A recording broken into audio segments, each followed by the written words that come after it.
Assalamualaikum warahmatullahi wabarakatuh. Oke, apa kabar anak-anakku sekalian yang ada di rumah? Semoga semoga baik-baik semua ya. Oke, kembali lagi dalam program belajar dari rumah bersama Dinas Pendidikan Kota Cirebon dan Radar Cirebon Televisi Langka Padane. Baik, apa kabar Ibu? Alhamdulillah baik. Bapak sendiri gimana? Alhamdulillah baik. Sebelumnya perkenankan saya insya Allah pada sore ini akan memandu anak-anakku sekalian dalam belajar bahasa Indonesia ya. Saya Reza Alif Fahmi. Dan saya Wahyuni dari SMP Edu Global Cirebon. Kalau saya dari SMP Kinderville Highfield School ya Bu. Baik, selamat sore semuanya ya. Alhamdulillah pada kesempatan kali ini kita akan kembali dalam acara program belajar rumah ini khususnya untuk mata pelajaran bahasa Indonesia kelas 9 Bu ya. Oke. Materi yang akan disampaikan pada hari ini tentang literasi buku fiksi. Iya, betul. Lebih spesifikasinya gimana nih Pak? Spesifikasinya kita lihat tujuan pembelajaran kali ini ya. Nah, anak-anak di sini sebelum kita mulai mempelajari tentang literasi buku fiksi, sebaiknya kita persiapkan alat tulis dan sebaiknya kita membaca doa. Baca doa mulai. Selesai? Nah, baik. Pak Reja, semenjak PSBB ini apa saja yang dilakukan di rumah, Pak? Oh, kalau saya di rumah itu kadang nonton TV, kadang olahraga, kadang juga ikut membaca. Kalau Ibu apa yang Ibu lakukan? Nonton ya Pak? Nonton. Itu nonton seru banget Pak. Iya. Streaming di YouTube. Ya. Karena waktu kita itu banyak sekali Bu ya. Di rumah berangkat kerja, langsung pulang ke rumah lebih cepat, banyak sekali waktu luang yang bisa kita lakukan di sana ya. Nah, kalau anak-anak sendiri di rumah ngapain nih? Selama kita belajar di rumah, Ibu harap di sini kalian di semua bisa belajar ya, walaupun tetap belajar di rumah, konsisten. Tujuan kita di sana bukan liburan, tapi belajar di rumah. Betul, seperti itu. Diam di rumah bukan berarti untuk liburan saja ya. Betul Pak, tapi bedanya belajar dari rumah lebih santai ya Pak. Iya, pastinya lebih ya. santai. Kadang sambil ngopi, bawa kudapan, bajunya juga mungkin bebas. Terkadang ketika dipanggil-panggil secara virtual mereka tidak ada, tahu-taunya udah tidur. Nah, itu salah satu penyakit baru ya ternyata ya selain dari COVID itu. Baik, Ibu, langsung saja pada pertemuan kali ini kita mempunyai 5 tujuan pembelajaran ya. Apa saja itu Pak? Yang pertama itu bagaimana kita mengetahui 6 dasar dari literasi. Oke. Selanjutnya apa Bu? Yang kedua itu memahami manfaat literasi. Betul, yang selanjutnya itu bagaimana kita bisa memahami definisi dari buku fiksi. Dan yang keempat, mengetahui bagian-bagian buku fiksi. Ya, dan yang terakhir kita memahami unsur pembangun cerita. Wah, ternyata dari novel seperti itu tuh banyak sekali yang mesti dibedah ya Pak. Oh iya, betul sekali Ibu ya. Ngomong-ngomong, Ibu banyak buku tidak di rumah?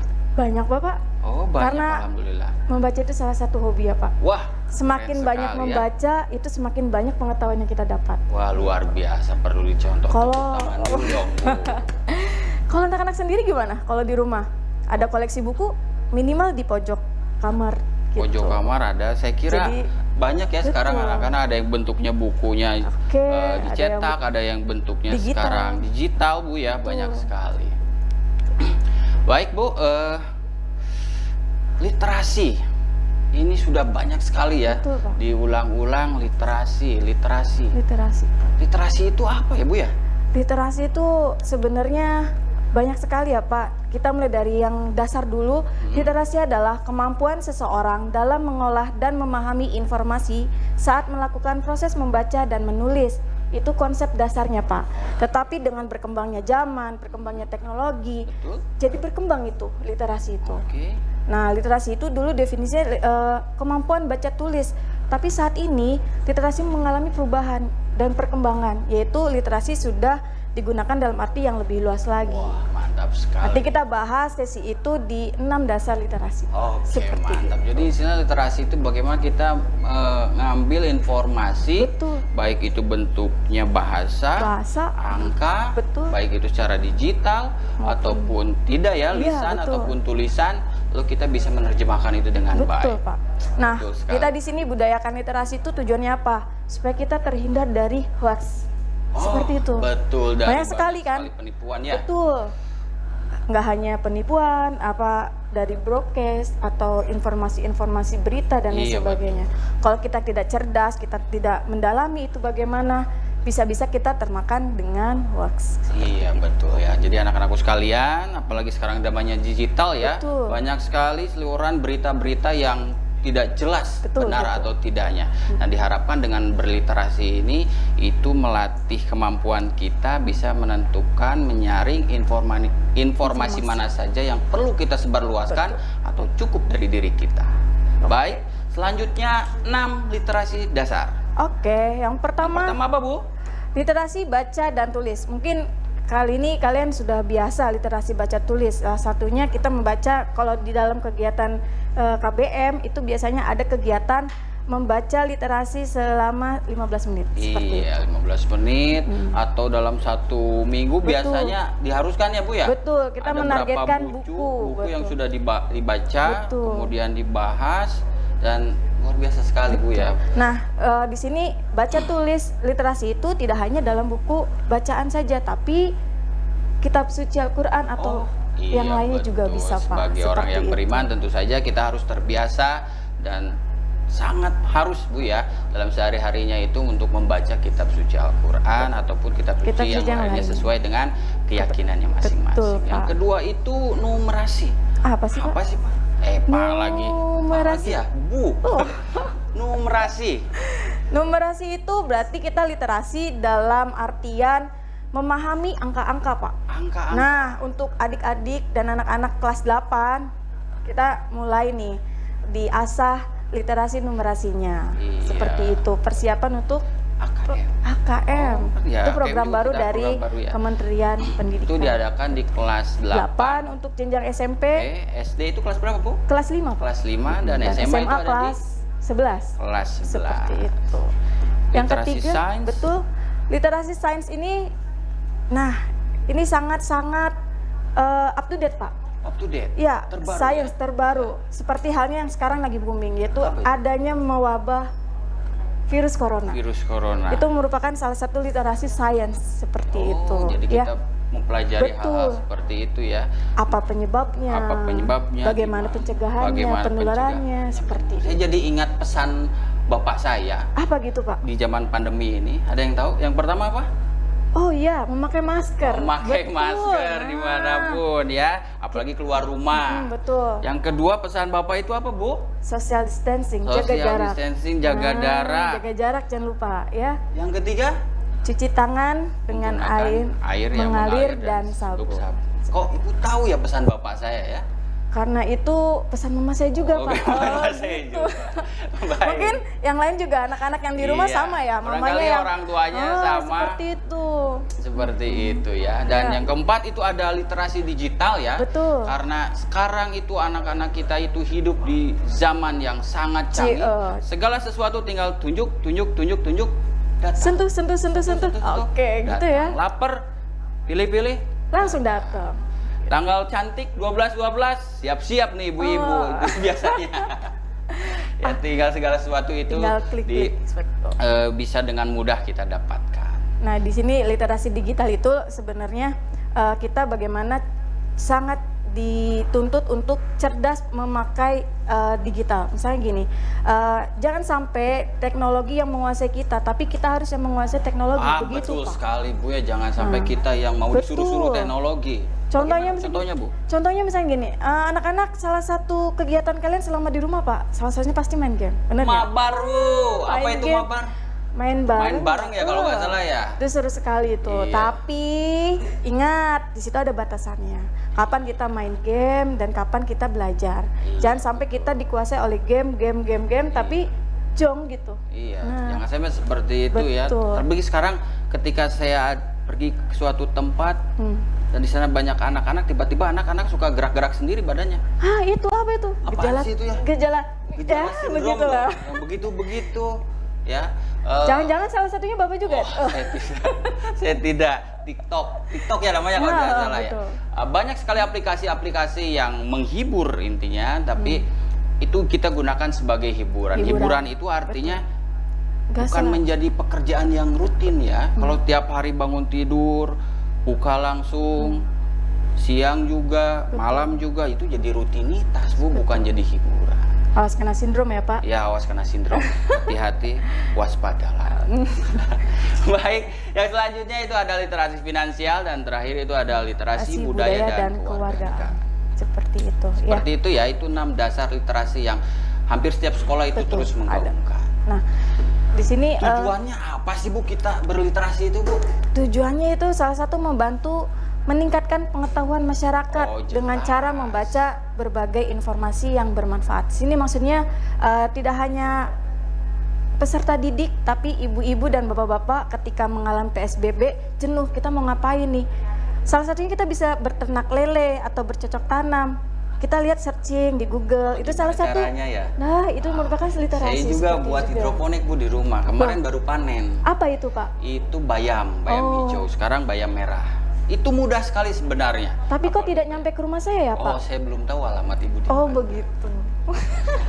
Ya, hidroponik ataupun belajar membuat video-video dan semacamnya, itu sekarang informasi itu banyak sekali bisa kita dapatkan. Itu salah satunya, kita tidak bisa lepas dari membaca. Lah ya. Yang kedua, membantu meningkatkan tingkat pemahaman seseorang dalam mengambil kesimpulan dari informasi yang dibaca. Salah satunya untuk menangkal hoax, seperti itu Pak. Iya betul, karena sering kita membaca, kita juga bisa membedakan mana yang ini informasinya benar, apa yang bohong, apa yang hanya sekedar bercanda saja, kan ada ya.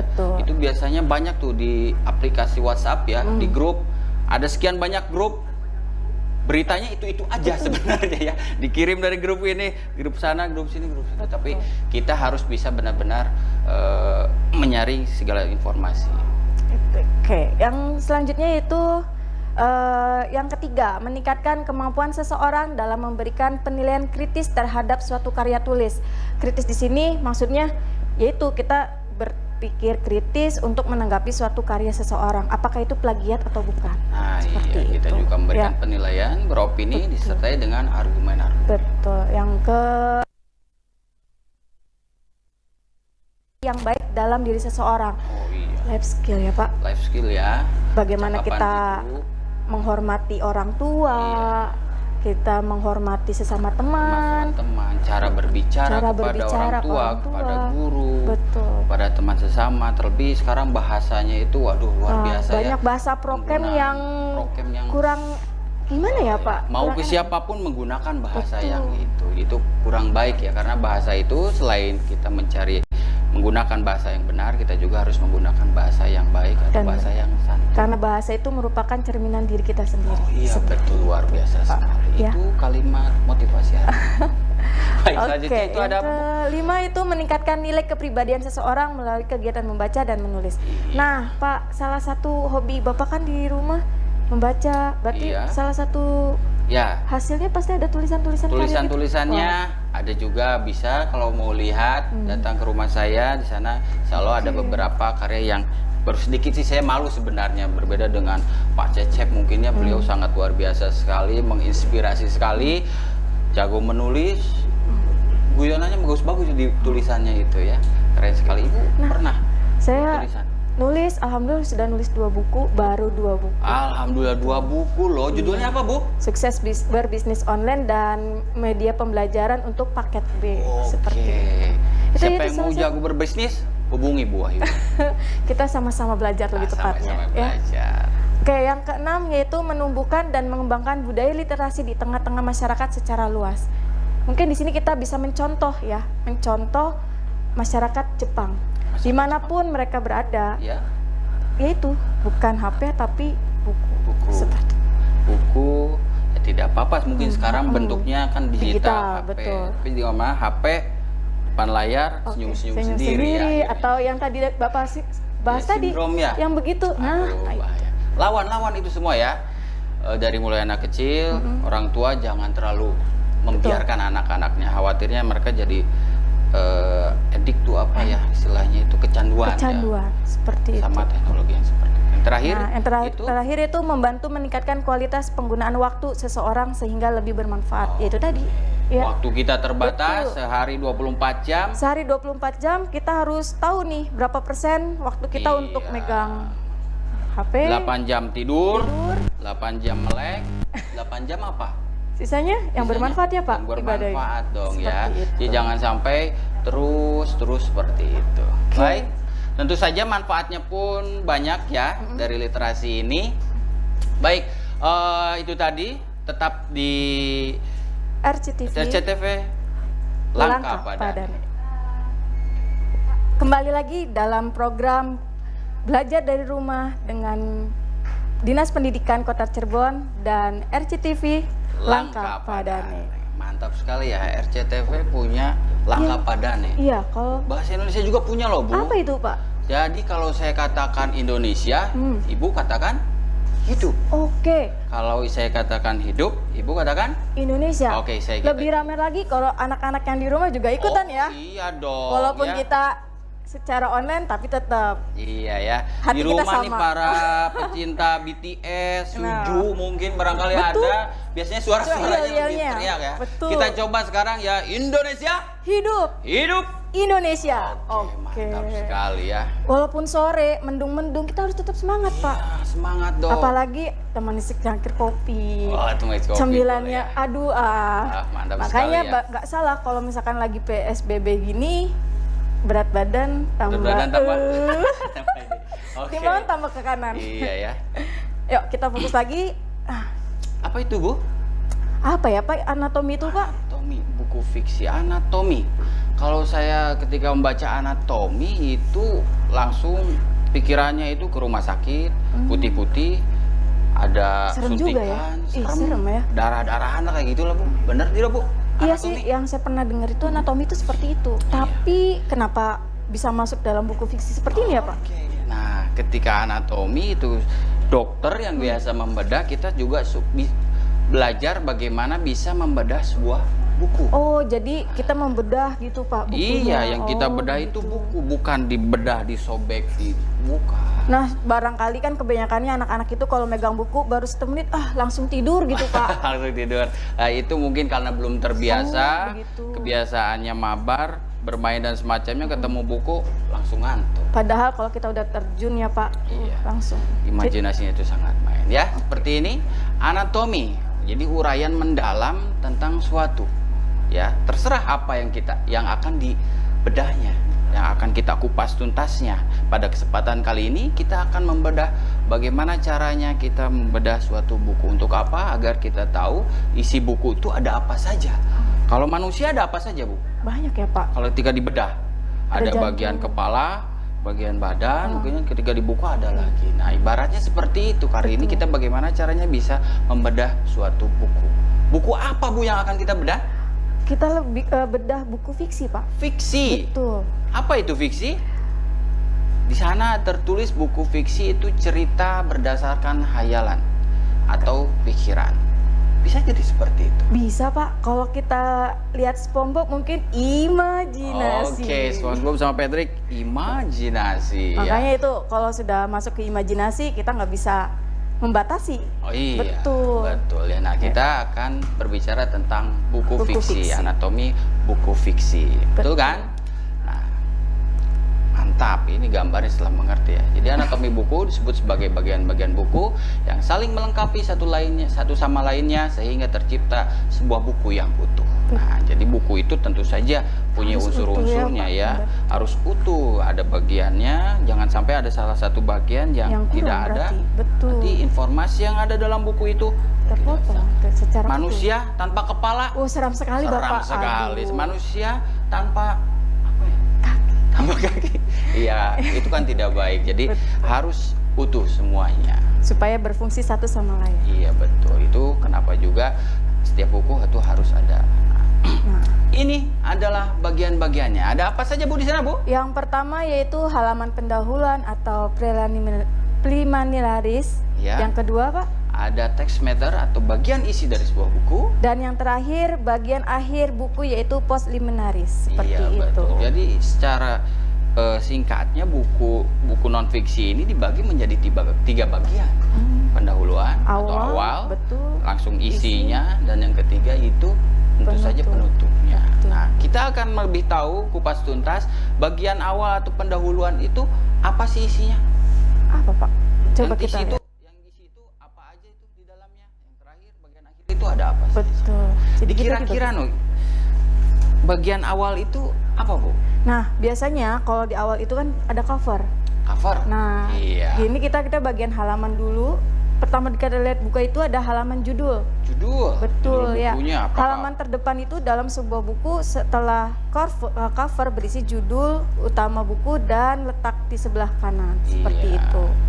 Kemudian yang kedua ada halaman judul utama, yaitu tulis, penerbit, dan lain sebagainya. Iya. Yang ketiga apa, Pak? Yang ketiga itu ada hak cipta ya, artinya itu bagaimana melindungi para penulisnya dari plagiat-plagiat ataupun orang-orang yang tidak bertanggung jawab. Jadi buku juga ada hukumannya ya. Betul.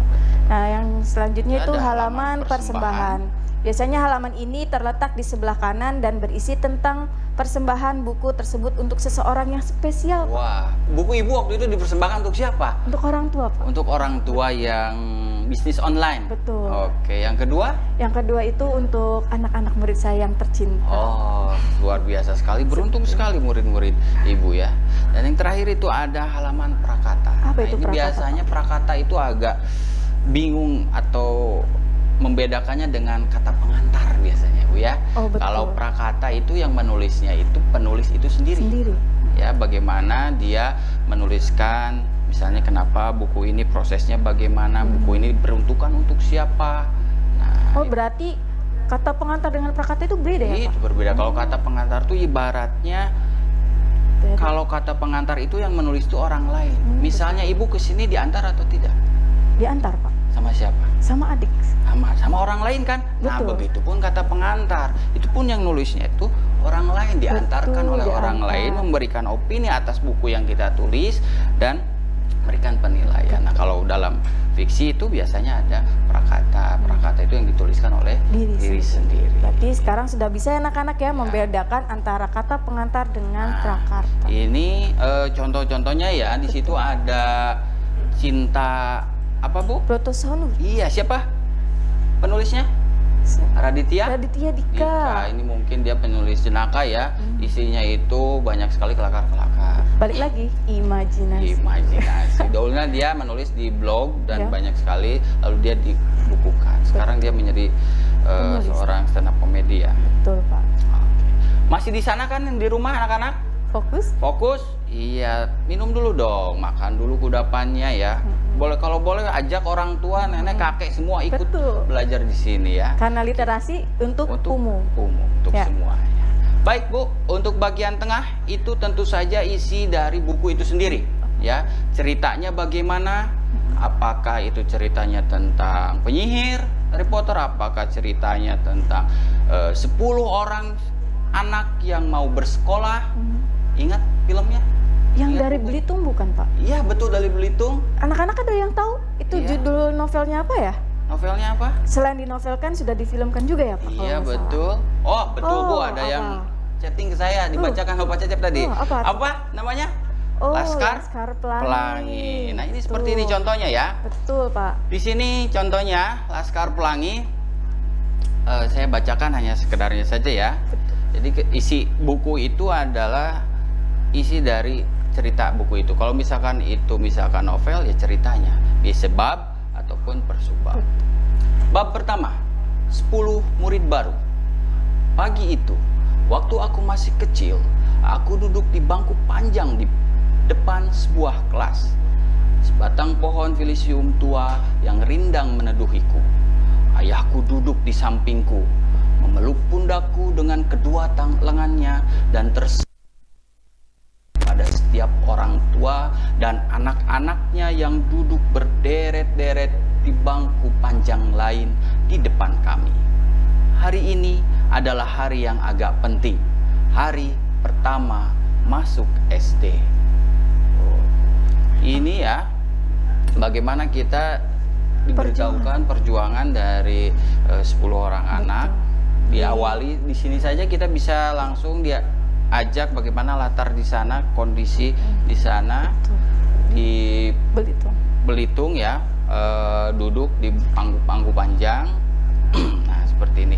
Bagi yang belum punya novelnya, silahkan untuk beli atau meminjam. Saya kira di perpustakaan sekolah itu sudah ada. Bagi yang belum punya filmnya, bolehlah minta nanti ya.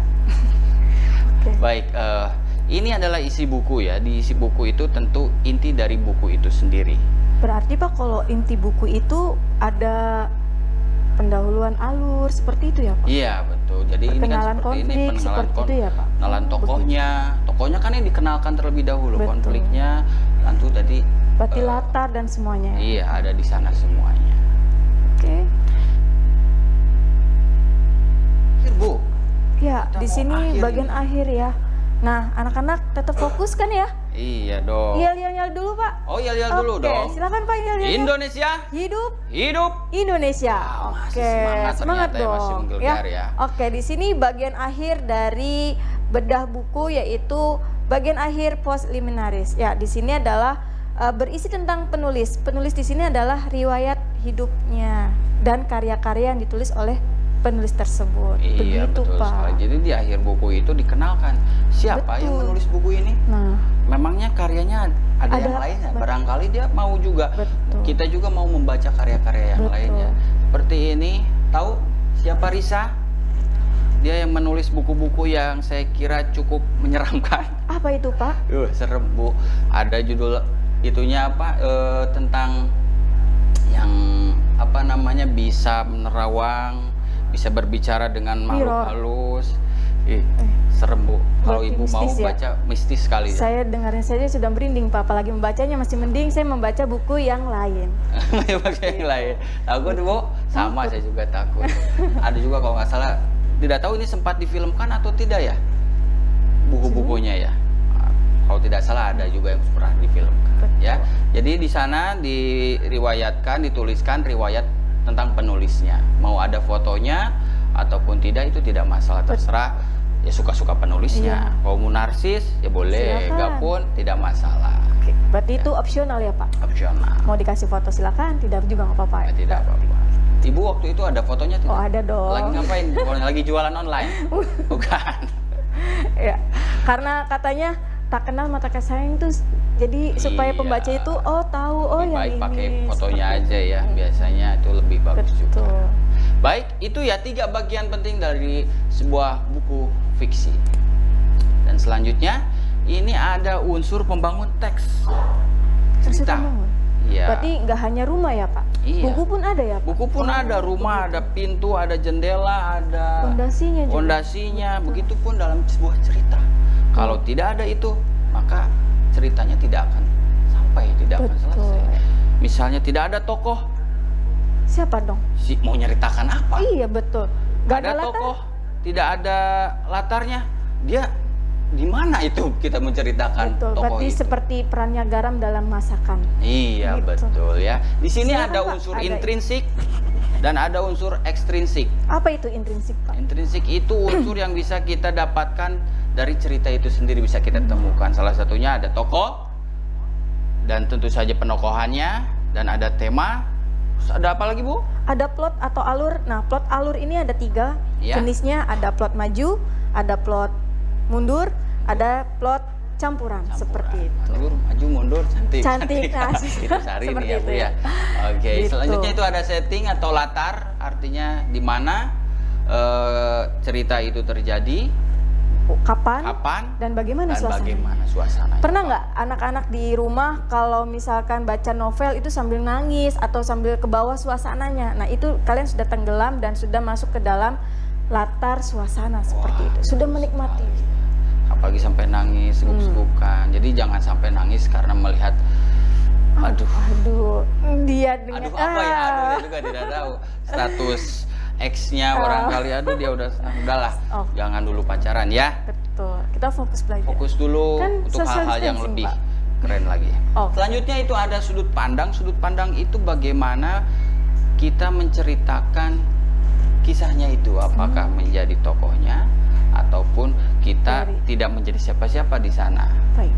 Berarti bisa mengambil dari kisah orang lain juga Pak? Iya bisa.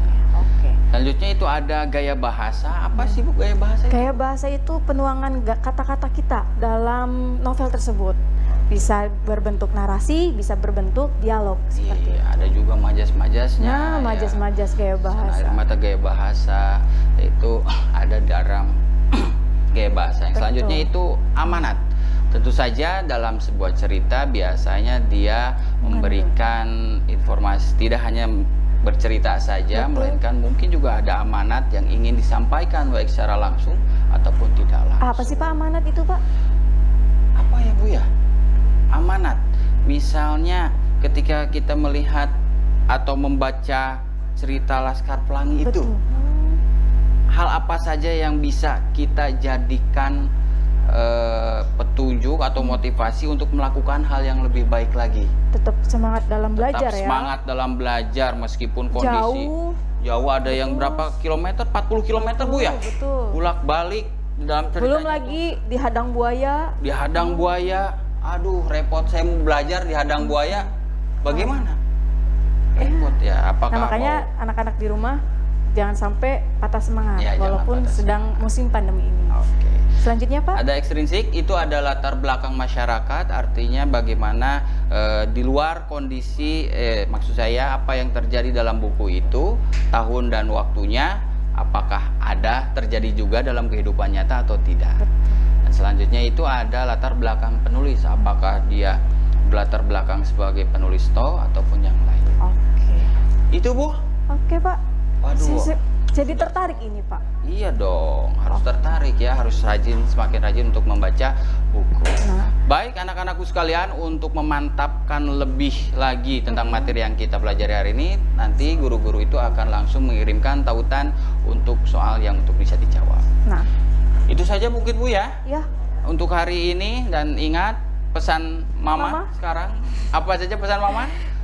Memakai masker, cuci tangan menggunakan sabun di air yang mengalir, dan tetap jaga jarak. Terima kasih, kami pamit undur. Wassalamualaikum warahmatullahi wabarakatuh.